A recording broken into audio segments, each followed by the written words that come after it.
Assalamualaikum warahmatullahi wabarakatuh. Apa kabar anak-anak? Sehat ya? Alhamdulillah. Hari ini kita akan coba mereview bahan ajar kita mengenai gerak harmonis sederhana ya. Ini Bapak udah buatkan mind mapnya ya, supaya memudahkan kalian nanti meringkas rumus-rumus tersebut ya.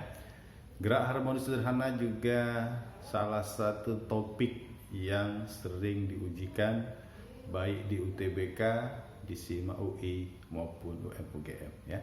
Mari kita review bersama pelan-pelan. Pertama kita ingat dulu definisi gerak harmonis sederhana. Ini sebenarnya tanpa sadar kalian dari bayi bahkan TK sudah dikenalkan ya dengan gerak harmonis sederhana. Coba ingat, ketika kita bayi kita ditidurkan di ayunan ya. Kalau di Medan ayunannya pakai pegas ya. Bahkan sekarang udah agak keren, pegasnya dihubungkan ke listrik sehingga dia terus-menerus berosilasi sepanjang listriknya tetap nyala ya. Kemudian waktu di TK kalian sering bermain-main ayunan ya. Nah, pegas, ayunan itulah contoh dari gerak harmonis sederhana. Baik, kita lihat dulu apa pengertian gerak harmonis sederhana. Pengertian gerak harmonis adalah peristiwa gerakan yang terjadi secara berulang-ulang ya di sekitar titik keseimbangan. Itulah pengertian dari gerak harmonis sederhana ya. Gerakan bolak-balik yang secara berulang-ulang. Apa contohnya? Yang tadi ya, bandul, ada ayunan, benda diikat tali, dilepas.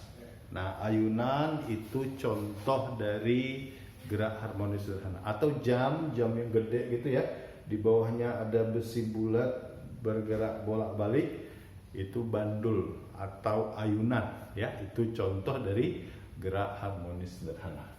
Kemudian yang kedua pegas ya, ada pegas atau per, diberi beban bawahnya, dilepas, kemudian dia akan berosilasi ya. Nah, bandul, pegas ini contoh dari gerak harmonis sederhana. Baik, kita lihat sedikit di bandul. Bandul nanti sering ditanya berapakah waktu periode yang dihasilkan ketika bandul atau ayunan itu berosilasi ya, bergerak bolak-balik.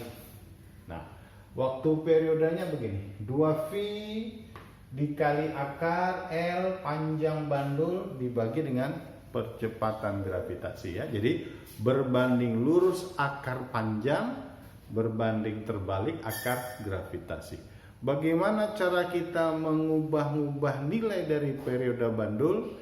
Yang kita modifikasi dua. Kalau tidak panjangnya, gravitasinya kita ubah ya. Ini nanti kita pertajam di soal. Pokoknya ingat, pada bandul waktu periodenya 2V akar L dibagi gravitasi.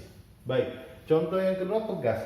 Gimana menghitung waktu periode pegas? Rumusnya mirip ya. 2V akar M massa dibagi dengan K. K ini konstanta pegas ya. Bagaimana menghitung konstanta pegas? Ingat kemarin hukum Hooke ya.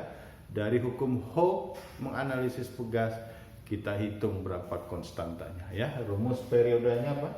2V akar M per K berbanding lurus dengan akar massa berbanding terbalik dengan akar konstanta.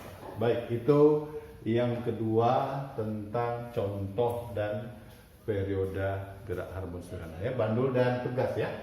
Nah, kemudian yang ketiga nanti yang sering ditanya gaya pemulih ya, gaya pemulih yang terjadi di bandul dan gaya pemulih yang terjadi di pegas. Kita lihat, gaya pemulih itu adalah gaya yang nanti selalu menarik benda atau ayunan arahnya menuju ke pusat titik seimbang. Makanya nanti tandanya negatif ya.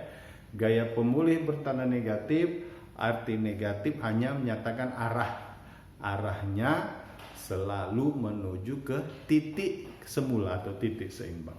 Kita lihat, pada bandul gaya pemulihnya adalah minus massa dikali gravitasi atau berat dikali dengan sin alfa ya. Mg sin alfa itu gaya pemulih di bandul. Sedangkan di pegas, nah yang tadi hukum Hooke ya.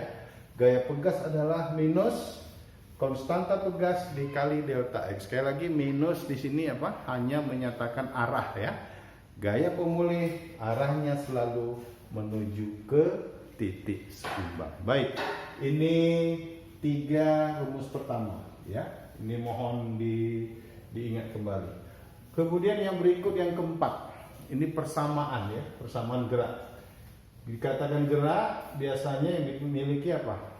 Posisi, kecepatan dan percepatan. Nah, posisi atau jarak di dalam gerak harmonis sederhana bahasanya simpangan ya.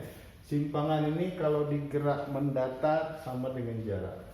Simpangan adalah posisi atau kedudukan benda yang berosilasi pada saat tertentu terhadap titik seimbang ya.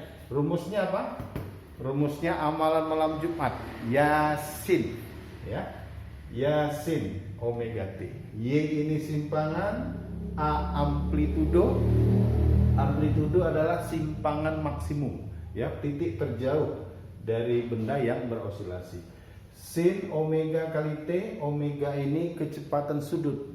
Ada 2 ya, bisa 2V per T perioda atau 2V kali F karena frekuensi dengan perioda berbanding terbalik ya.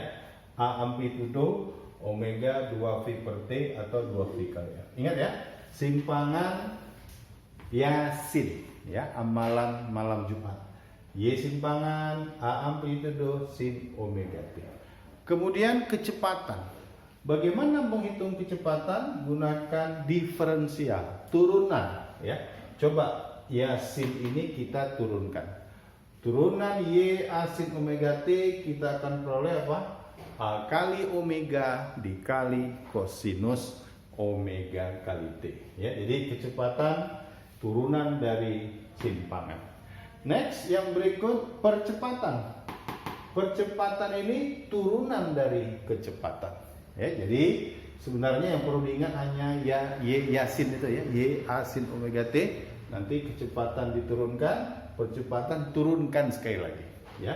Kita lihat percepatan turunan dari kecepatan dV per dt. Nah kita turunkanlah A omega cos omega T ya.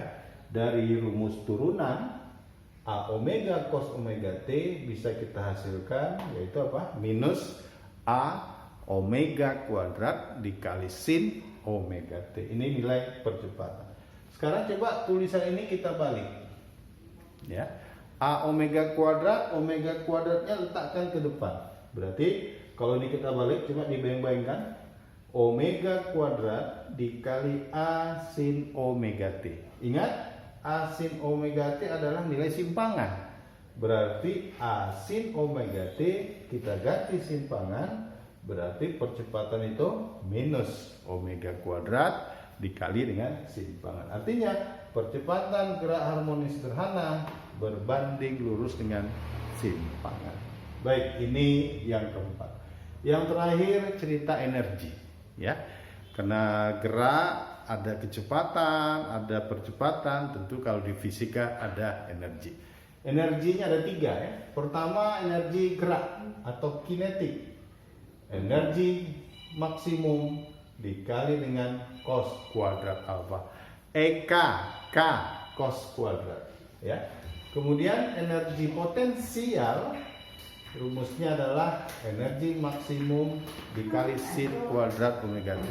Energi potensi, ada kalimat si di situ, maka si potensial apa? Sin kuadrat omega T. Terakhir energi mekanik adalah apa? Setengah dikali K dikali A kuadrat, dengan K itu adalah bisa ditulis jadi apa? M dikali omega kuadrat. Baik, inilah rumus gerak harmonis secara keseluruhan ya.